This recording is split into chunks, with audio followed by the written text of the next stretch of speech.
Welcome to Suddenly Different, where we explore stories and strategies for life when it doesn't go to plan. I'm Leigh-Anne Charland, inviting you to join me on this journey.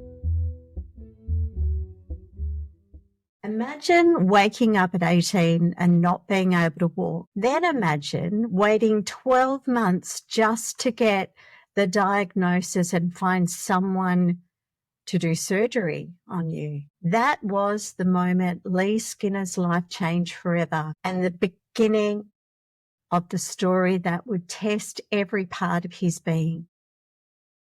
From working under the hood as a motor mechanic while quietly battling his own pain, to being honoured by the Queen, Leigh's journey defies expectations. He became the first Australian Para-Powerlifter to compete at 3 consecutive Commonwealth Games. But even more powerful than the medals and the milestones is how he shows up today as a coach, a mentor, and a man who truly understands the road from breakdown to breakthrough. This is a conversation about identity, resilience, and the long road from survival to self-leadership.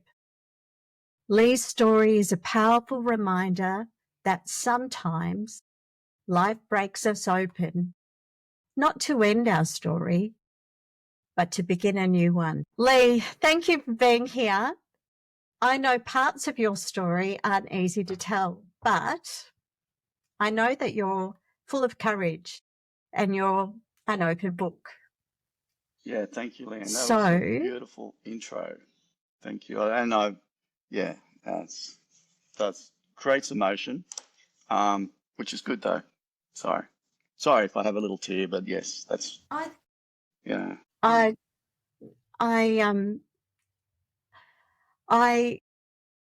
have been thinking about you since I met you a few weeks ago, and you inspire me so much, and it's a great honour for me to have been introduced to you.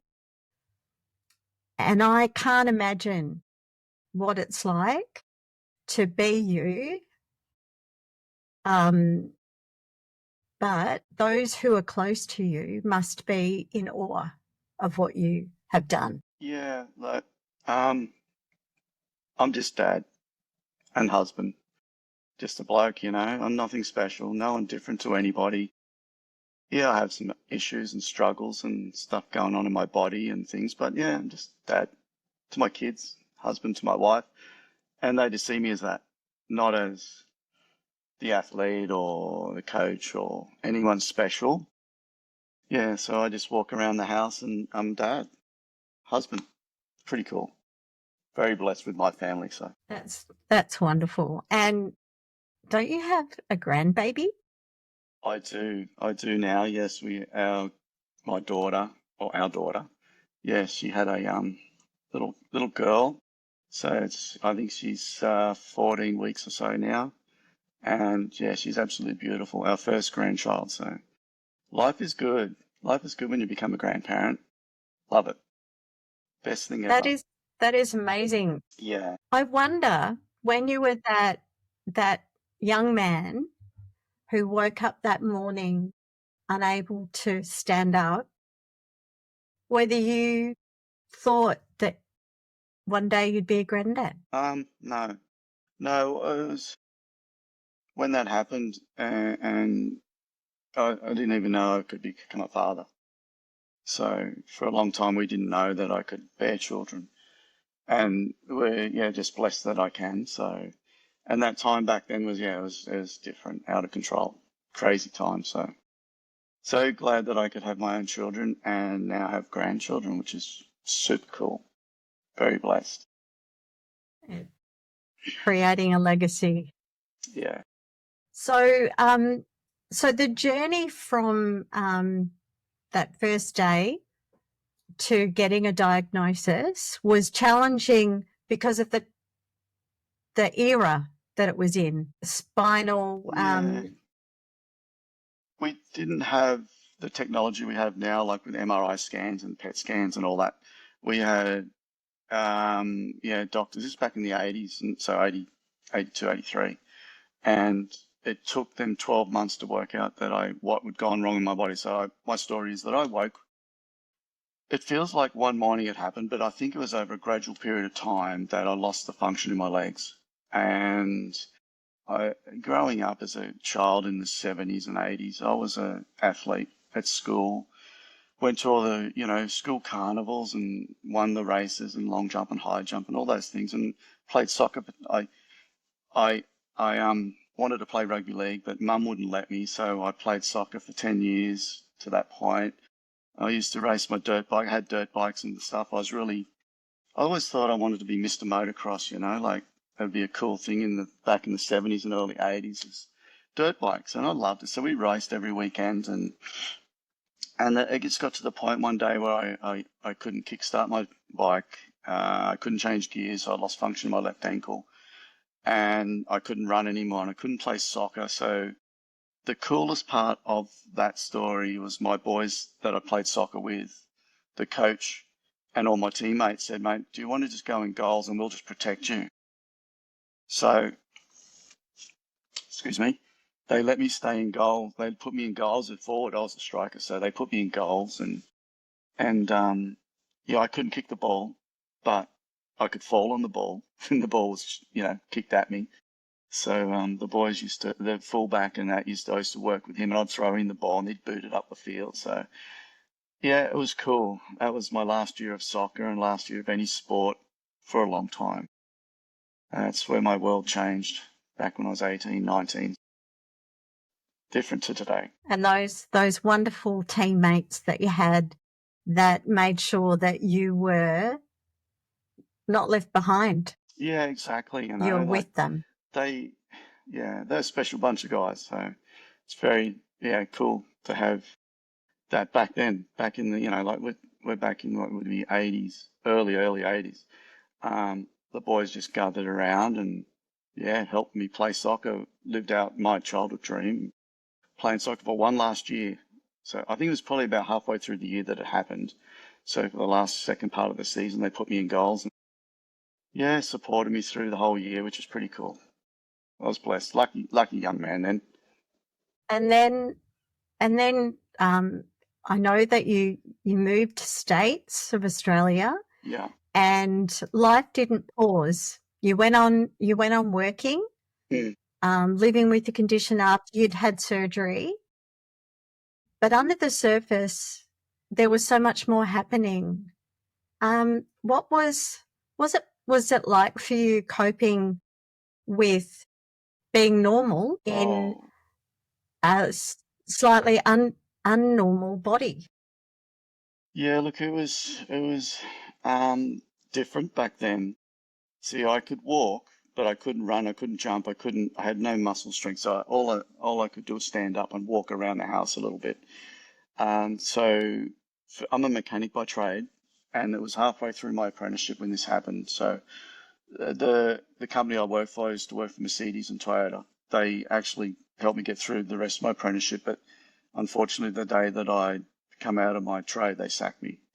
There was no fault of theirs. I was probably a bit of a rough nut back when this was all going on, and I didn't comply well with authority and stuff. So, because when I had the quick part of the hospitals thing as well, I've got a tumour in my spinal cord down at T12 L1, and then there's a few other issues up the top of my spinal cord as well. But this was the main one, was a tumour had grown, and it compressed the spinal cord, and so I had no feelings in my legs, no nerves, no function. And so as the time went on, I went and had surgery. We found the surgeon to do surgery to remove the tumour. There was no clinical notes or there's no prescribing. When I left hospital, like I was in there for 21 days, and I actually walked out of hospital 21 days later, which was a feat in itself because I wasn't supposed to probably walk. But I walked out 21 days later, but then there was no physio, there was no backup, there was no notes saying, "Oh, you're going to see your doctor, let's get you back in." There was nothing. It was basically, "Leigh, you're fixed, you go home." And this was in 1983. And so, look, I've gone home. Mum and Dad, they weren't very wealthy. They couldn't afford things, but they went and bought a TV with a remote for me in case I couldn't walk. And back in the days, the remotes with the old cable, a wired cable and a VCR with a cable remote. And I was just lucky that I could still walk, but still thinking I'm getting better, right? Because I had no comeback to the surgeons, no call back to the doctors, no physiotherapy, no nothing. And I thought, oh, I must be okay. And so my dad used to work in a gym at the time. And so he said, come down to the gym, we'll do some exercises and get you fitter again at 20 years old, 19, 20.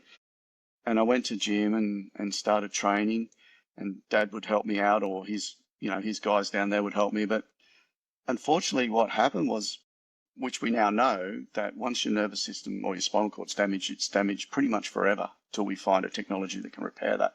But back then I was hopeful and thinking, yeah, my legs are going to grow back. I'm going to play soccer again. I'm going to race my dirt bike. All these things are going to happen, and I'm going to be, back to being Leigh again. And by about 21, I realized this is not going to happen.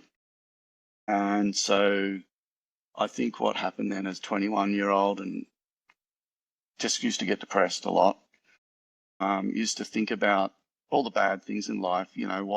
Why this? Why did I do wrong? Why me? Why God? Why did this happen to me? Things like that. And so from that, sort of asking those questions, I started drinking, and then the alcohol led into drugs. And so for a long time, it was just, I used to drown the pain emotionally and physically using alcohol and drugs. So that was a long 20 years of my life doing that. A lot happened in between that too. So in between all that, in the 20 years, I like you say, I moved interstate, and then I found this beautiful woman, which now she's my wife. And we have two beautiful kids, which now I have a grandchild. So life goes on, but it was pretty hard in those days because I still used alcohol and drugs up until the point I was 39 years old and 51 weeks. And I'll never forget sitting in my lounge room one night, and I'd just gone and, drink half a bottle of bourbon or something, whatever it was. And my wife come to me and she just said, honey, I don't want you to do this. Our kids are growing up. I think they were 2 and 5, 2 and 6. And she said, I don't want you to do this anymore with the kids around. And it got me thinking, what sort of a father do I want to be? What sort of a man do I want to be? And, what sort of a husband do I want to be? Like a dickhead dad, is just selfish and thinks of himself, drinking alcohol all the time and smoking drugs and whatever? Or do I want to be someone who they can be proud of, who my wife can be proud of, who I can be proud of? And I made the decision that on my 40th birthday, which was 1 week from that point, I'm stopping everything and I'm going to be the new man. My life changed at 40 for the good. Yeah, that was very... That's My amazing. life rolls in 20-year blocks, I think. Yeah. Yes, yeah, it sounds like it. So I just had a couple. So in understanding that, cheers. Mm. In understanding that you still had the pain, what was your next step? What, like, was the universe sort of presenting sort of what did they call them? Yoda. Like, did you have a Yoda moment, or where somebody said wise words in backward language? No, it's just that my wife said something to me and that about the kids, and it made me think the future. And so when I thought Yeah. about it, how do we see, this was back in 2004. We have the internet, but we didn't have it like we have today. And how do we reach out? Who do I reach out to get help? And how do I get help? So my thought process back then was I'm going to start and read personal development books and see if I can self-help, because I trusted me You know what I mean? Is that I trusted I could do this, and I had faith that I could control the problems that I had. But I needed help from me for me.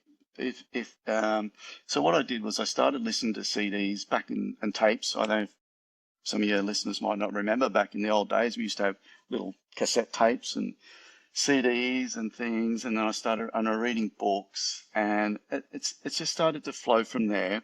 One of the most significant things that I did, because I'm a mechanic by trade, and I still had a workshop on the Gold Coast, and I was working one particular day, and this couple come in. They dropped the car off in the morning, and they must have noticed how difficult it was for me to get around the workshop.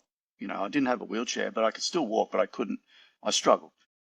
But I loved the trade that I was in, and so I didn't want to quit. But they could see how much of a struggle. So what they did was they said, "We've just watched this movie, and we'd like to give you a copy of that when we come back in." I said, "Oh, whatever." You know, like you just sort of blow it off a little and not understanding the real issue. When they come back, they said, "This is the movie we've watched. It's changed our lives, and we want to give you this as a old burnt CD copy, you know." And so I took it home and I sat down, and the movie was called The Secret. So I'm not sure if a lot of you people have heard about The Secret, but I think it was about 2005, and it started to talk about being grateful for the things in your life, how to manifest things, and having vision boards and all these things that I've never really ever thought of, you know, because I used to be ungrateful, right? Ungrateful for all things I couldn't do, because I couldn't ride my dirt bike, I couldn't do things, so I was ungrateful sort of a guy. That's why I think I went down that track of drugs and alcohol. As soon as I started to be grateful, I looked, okay, let's turn this on its head. Let's be grateful for the things that I can do. So, look, I can stand and cuddle my wife. So I started to be grateful for that. I can stand, and these skinny little legs of mine hold my body up. I can walk, you know, so I'm grateful I can still walk. I just started being grateful for all these little different things in my life every day, you know, like I sleep in a bed. I've got carpet on the floor, a roof over my head. There's food on the table. There's all so much we can be grateful for in our life that we just sometimes take for granted. And it's not till you step back and look, okay, because see, I've got friends now, they're from African countries. They live in the dirt. You know, when he was growing up, one of my mates, he lived in the dirt in a like a mud hut. And I think, man, I got a bed and I got carpet on the floor and I've got running water and a roof over my head and all that. So, you know, your perspective changed as I started to be grateful for everything in my life. And, you know, it got to the point where in the movie, they actually talk about having a little something to remind you to be grateful, because you can't remember to be grateful for every opportunity. But so I had this little rock. So I've got it. It's just a rock, it's just a little stone.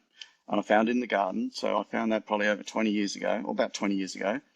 And so it sits next to my bed. And so when I see it of a morning, I go, oh, I've got to be grateful. And when I go to bed, I'll see it because it's next to my CPAP machine. And I go, oh, I've got to be grateful. So it just reminds me to be grateful every day, every morning, every night. And it becomes habitual then. Once you start to be grateful, life started to turn around. So once I watched that movie, and then I started to have a vision board, and then I started to put my life together. What do I want to do? And so I put things on this vision board, you know, material things. What do I want? What do I want in my life? And, you know, most people might put a Rolex on there or wads of cash, or I don't know, whatever people put on.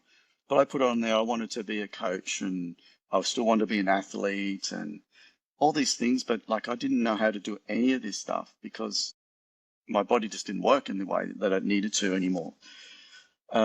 So there was, yeah, a lot of things went on with The Secret that really changed my concept and perspective of how my life would be. So much so that one day one of our neighbors went and seen Anthony Robbins. And Anthony Robbins is a personal development coach, probably one of the most well-known PD coaches.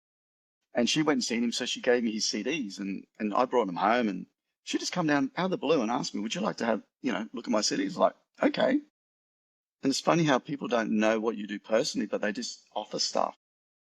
So she offered me the CDs, and I started to listen. And Tony Robbins has said, write goals, 1 year, 2 year, 5 year, 10 year, 20-year goals. And so I started writing goals and things. And I did these in 2006.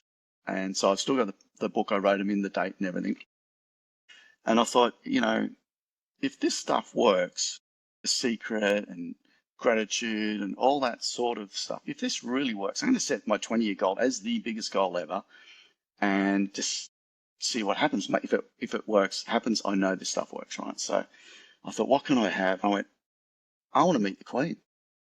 I'm going to write down, I'm going to meet the Queen. So at that point, I I wasn't an athlete. I wasn't anything. I wasn't I wasn't I was just a man, like no one special. So I thought I'd write the Queen down. Anyway, that's my 20-year goal. And I set that in 2006. And as life goes on, things started to change a little bit in my life. Do you want me to keep talking? Oh, absolutely. Don't you dare stop. Okay. In 2006, like life starts to change a little bit. As soon as I set these goals and, I had the vision board and doing different things, I knew that I wanted to change my body because of the 20 years previous that I was pretty lousy to myself to a degree. I wanted to be fit, like I was when I was a kid. So I'm on the Gold Coast and I went to a gym, and I didn't go to one gym, I went to five gyms, and I basically interviewed the owners and said, look, I need help. Can you help me with this? And 4 out of the 5 just said, it's $790 a year. Pay your money and we'll do what we can. And I was really deflated because I thought, no one wants to help. But the one gym, the 5th gym I went to, the guy there, Mark, we're still sort of mates 20 years later. He said, mate, I'll modify, I'll do anything you want, modify machines just to help you. I want to see you succeed. I started there called the Industry Gym. I was on the Gold Coast, and Mark helped me with programming, and I was just a little overweight dad, the old dad bod. So I started training, and he helped me train my legs, and, things didn't really get better with my legs, but my upper body started to change, and I started to probably fill out my shirts more and things like that. And I stayed there for a while, and then one of my mates caught up with me. He was a really good bodybuilder back when we were younger, and he said, I'll come and train with us. So me and Johnny trained together for 2 years, 4 days a week, 2 hours a day, 2 hours of training session, so that's 8 hours a week in a sort of hypertrophy bodybuilding style training. And it was amazing. Yeah, my legs they didn't get any stronger, but my upper body changed a lot. And it just happens that I ended up thinking about selling my workshop that I was still in. And I just had the point where my body was tired from work, trying to train and do all that stuff. And I thought, I'm going to sell my workshop, but I'm not going to tell anyone. So what I did is I got a business card, put a figure on it, and put it on my vision board. And you wouldn't believe, in 3 weeks later, some guy just walks in off the street. And look, I didn't even tell my wife, didn't tell anyone. And he just walks in off the street and goes, man, I really like the name of your business. It was called EFI Performance. So I was specialised in fuel injection, EFI Performance. And mate, would you want to sell your business? It's like, oh, went off in my head. And I went, yeah. He ended up buying my business. So that freed me up from that. And then I had spent a lot of time with my children, driving them to school, picking them up. So it was the best decision I had probably ever made, was spending time with my kids while they were still sort of pre-teenage years. And yeah, definitely life-changing with my relationship now with my kids because of that time that I got to spend. So, I think a lot of fathers don't get that opportunity, or they didn't, which I just said, I'm doing it. So it was amazing. But going on from, I used to take the kids to school, and then I needed to do a little bit of part-time work to bring some income back in. And so I started actually working for a friend of mine, another mate of mine, in the automotive scan tool business, so automotive equipment business. And so I used to go around to workshops and see if they needed help with scan tools or any automotive equipment. And I just happened to walk into one of my other mates, Reggie, one day, in his workshop, and he just said to me, "Mate, you're looking pretty good. You ever thought about doing disabled sport?" And I told him where to go politely because I'm thinking, mate, I'm not disabled, you know. See, my concept of having a disability was someone in a wheelchair, someone with a missing limb. I've got my limbs on, I could still walk. But after, Reggie's he used to ride for Australia, so he's a para-athlete with a missing leg. Anyway, so Reggie said, if you thought about it, and after I calmed down, I went, all right, if I've got a disability, what's out there, And he said, well, there's different levels of disability in different sports in para sport. And so he said, why don't you give Sporting Wheelies a call? He said, that's who I used to ride through, and they organised my competitions. And so I remember coming home, and it's like Reggie opened this little Pandora's box, because I hadn't done any athlete thing, any sport for 20 odd years. And Reggie just drops the little, you may be able to do something with Sporting Wheelies as a disabled athlete. And it blew my mind. And I thought, this is my opportunity to do something. So I rang Sporting Wheelies. And when I come home, I come home, rang Sporting Wheelies, and they said, well, look, we've got a come and try day for people with disabilities down at Palm Beach High School, which is a school southern end of the Gold Coast. And I've instantly gone, yeah, I'll do it. And then I thought about it. I've not done anything for 20-something years. I don't know. I'm a bit scared, And I thought, no, I'm going to do it. So I went down there and tried out. The first thing that they did with me, like they take all your notes and what did you want? And I said, look, I like weightlifting and I like, shooting and archery. So they said, well, just put you through some tests. And the first test was this vertical jump. So you had to jump up and jump, and they measure how high you can jump. Well, my vertical jump is like that. That's it. I can't leave the floor, so I can't jump. The next test was a horizontal jump, and they measured where you're standing and where you leapt to, and my jump was like nothing, 0 again. Third test was actually where they sit you on the floor, back against the wall, and you get a basketball, and they put it, and you have to throw it, and they'd measure the distance it went, where it bounced. And the trainer was probably 5 meters away, and I sat there with a basketball and I went, whooshka, threw it straight overhead, right across the other side of the basketball court. And so she was like super impressed, grabbed my file and said, look, have you ever thought about doing some para-powerlifting? And I'd gone, well, no, what's para-powerlifting? I didn't know what it was. And she said, it's bench press for people with lower limb disabilities. And went, oh yeah, I'm in. Straight away, I knew this was my thing. I'm in, because I had a good upper body strength. So she organised me to call Sporting Wheelies gym, where they had the Australian head coach, the assistant coach, and a few of the athletes used to train every weekend, every Saturday. And so I rang and asked, could I come up and have a trial? And yeah, that was pretty much it. Went up for a trial, and I think it was 2008. End of November 2008. So it had been, 4 years of that crazy trying to build myself, and got to this point where I actually got to try out with an Australian athletes, so it's pretty cool. Loved it. Excuse me for a second. Need another sip. Yeah. Um, How did it feel when you got selected to represent Australia? Oh, it was incredible. That was, so when I started with these guys, so 2008, I went and tried, and because, see, I was 44 years old at this point, which not many athletes ever start. Right, over the hill. Yeah. You know what I'm saying? As an athlete, Yeah. anyway, most athletes are 20 in their teens and 20s. So I didn't start till I was 44. Wish I was 24, but anyway, 44. Like the Australian coach, we trained for about 3 hours up there, and I was just doing some bench press with these guys, and I ended up meeting some of the team members on the Australian team. Was like so in awe. And then, Ray, the coach, he said, "Oh, look, you're a bit old, but maybe."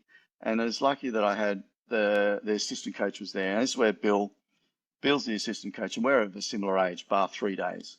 He came up and he said, no worries, Ray. Look, I'll look after Leigh. I'll write his programs and I'll look after him for you, just see how he goes. And I'm thinking, just see how he goes. I'm going to show you two guys how I'm going to go.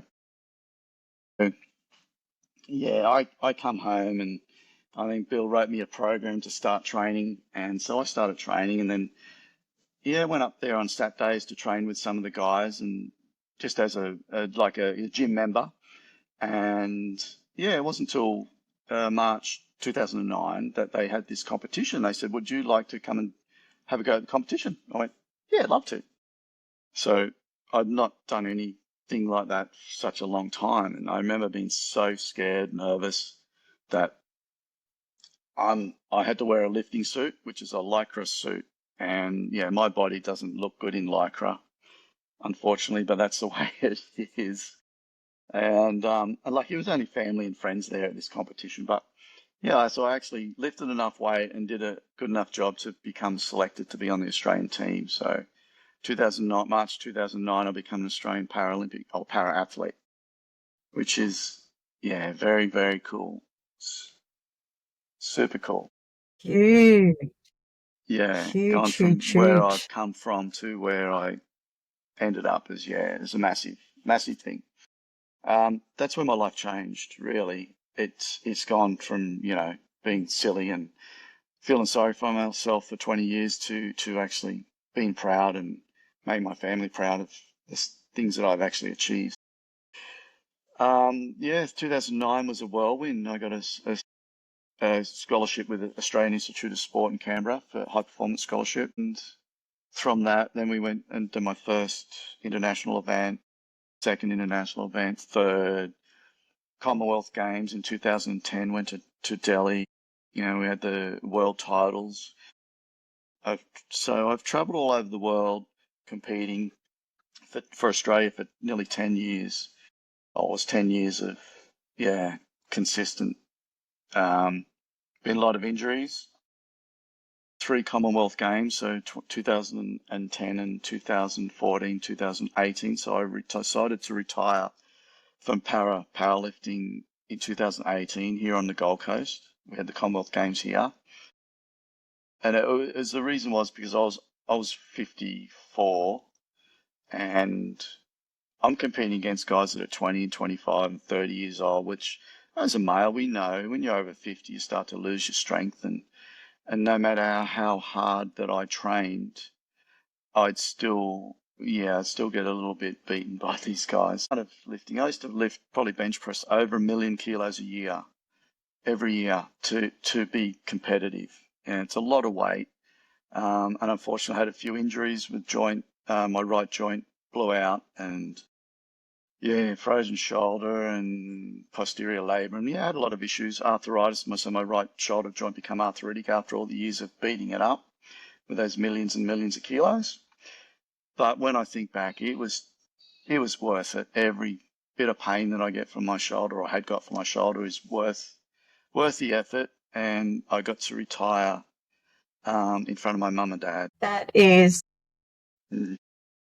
that we just have to take a moment for that because imagine that. Imagine at your hometown in international competition with your parents. Yeah. That they're in that their is 80s, amazing. Yeah. So they're in their 80s and, my wife and my kids and all my gym buddies were there. Thousands of friends were in the audience and it was, a super highlight to be able to, say goodbye to a career or for a 10-year career that had been, it's given me a lot. So I did get a lot from powerlifting and competing for Australia. Very, very, very blessed. The things I got from that. So it was nice to be able to say goodbye. And not forever, but just a goodbye. So it's just for now. So now looking at you've had so many different identities, right? And it sounds to me as though through your personal development work, you actually are comfortable in your own skin, Definitely. and you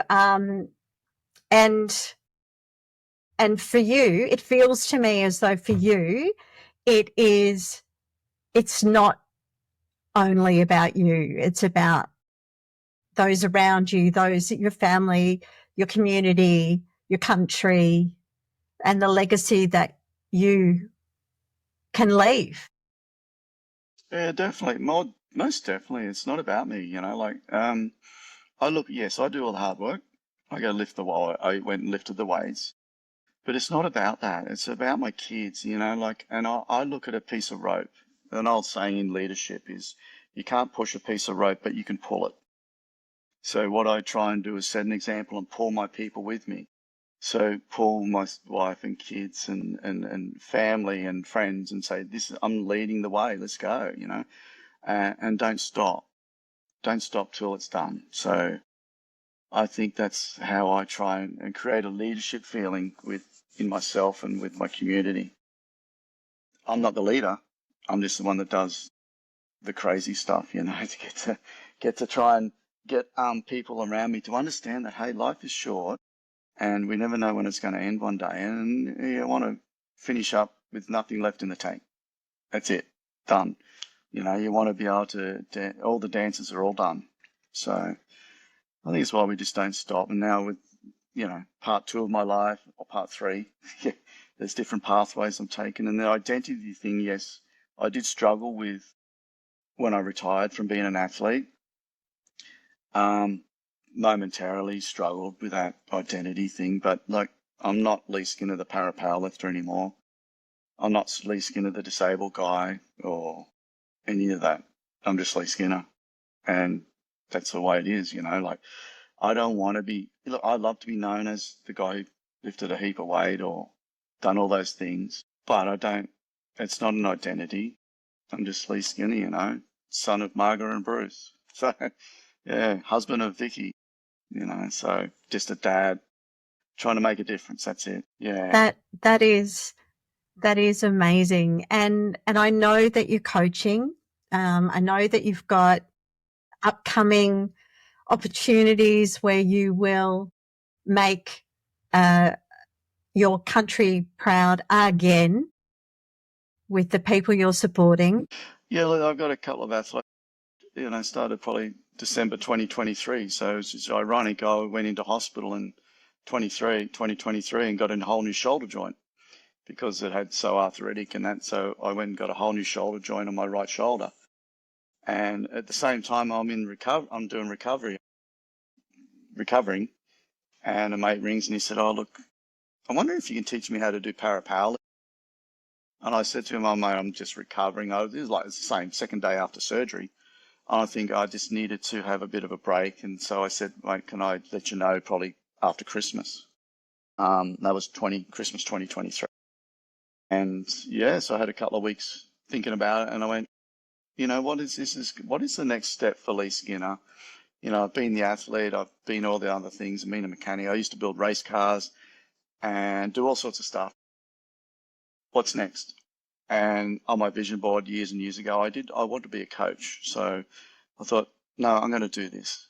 Now, not all good athletes make good coaches. I know that. So I had to sort of readjust and reassess, how did I do what I did with the things that I did, and how am I going to teach someone how to do that? Because it's not a simple thing as just teaching them how to lift a weight. It's all about the psychology of sport, the psychology of lifting. And so I had to start to reanalyze, backward engineer how I did what I did to teach these guys. And so I've got 5 guys want to come and do some work with me now, train with me, or we coach them, and which is cool. So I've just come back from Victoria a couple of weeks ago, went down to Essendon, it's called the Hangar, and we had the Paralympics Australia. That's where we went down there and trained with some other athletes in the gym down there and learn a little bit more on how to coach, and it was cool. So I think we're up and going. So we got a big competition on the Gold Coast. It's in July 5th at Royal Pines. It's going to be probably one of the biggest comps we've had in Australia for a long time. So coming up July 5th, if anyone is on the Gold Coast and wants to come and see some really strong people, lift some heavy weights at Royal Pines in the afternoon. I think it starts about 2 o'clock. Yeah, get along and have a look. That's fantastic.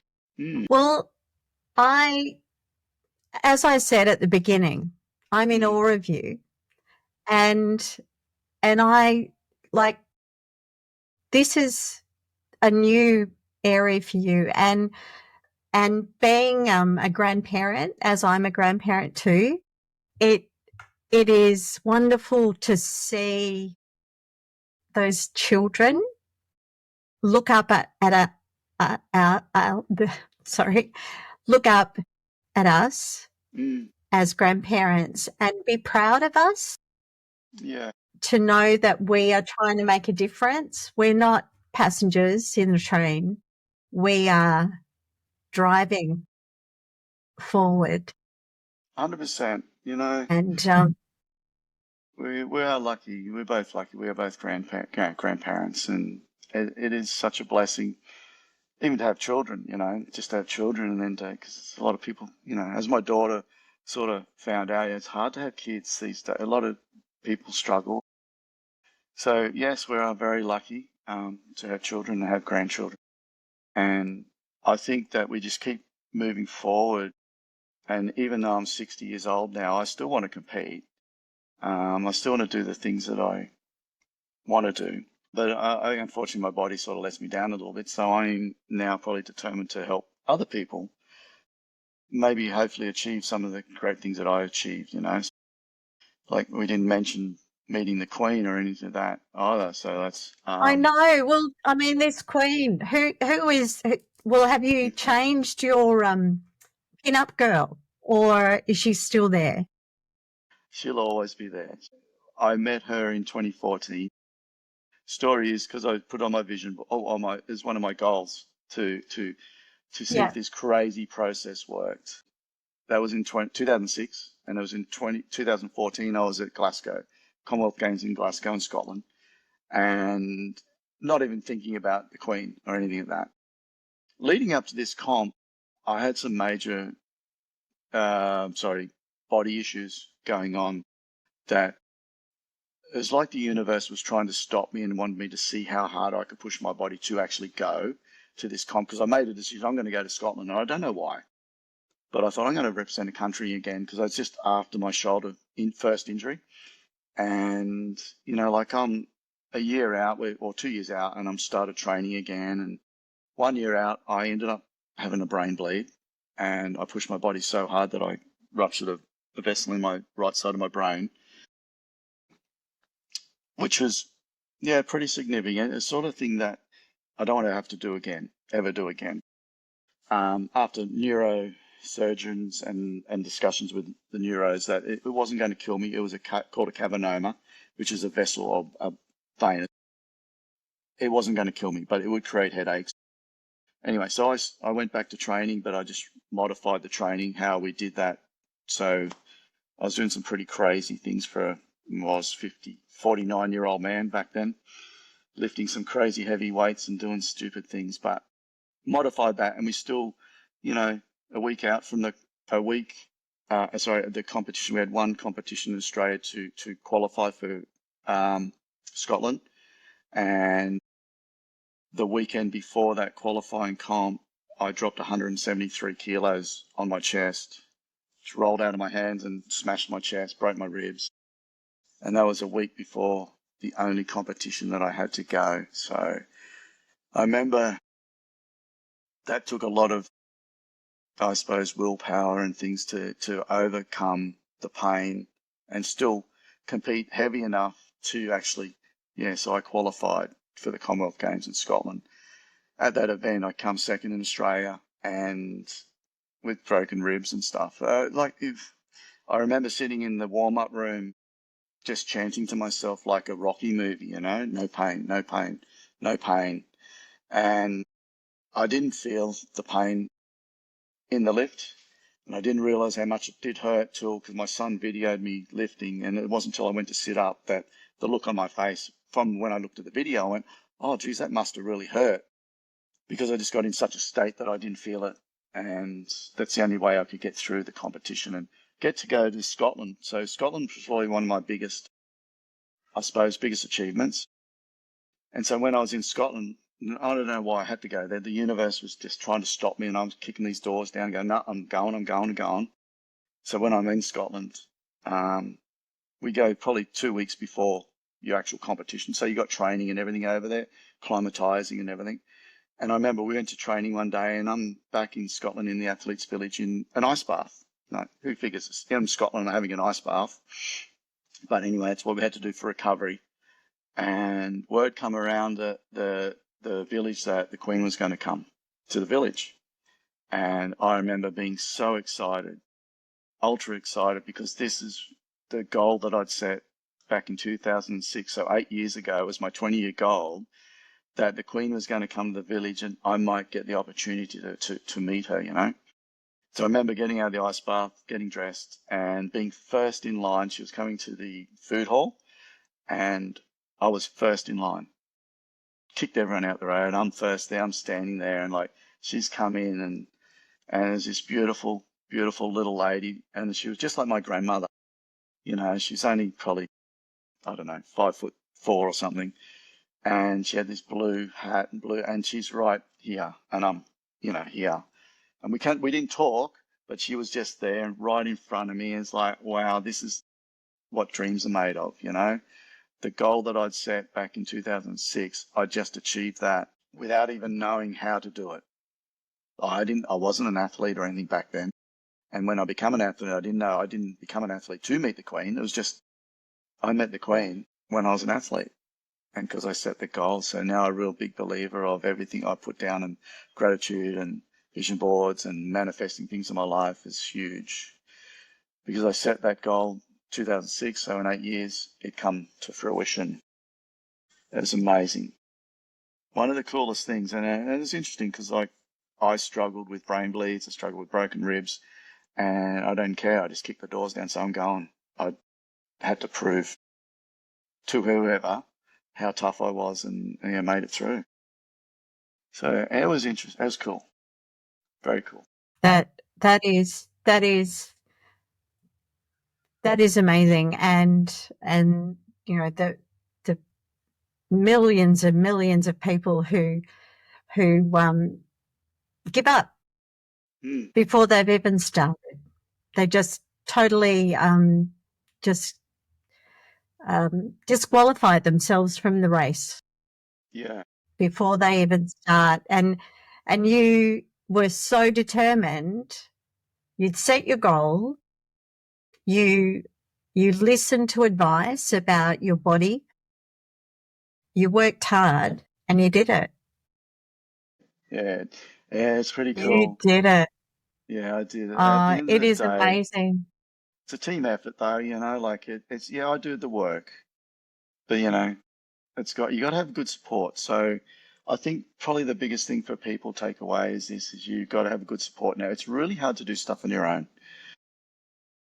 I have good people around me when I was training. I had good team members. I had good coaches, and a beautiful wife who would look after me with everything I needed, and kids. And, it's just that support that we have.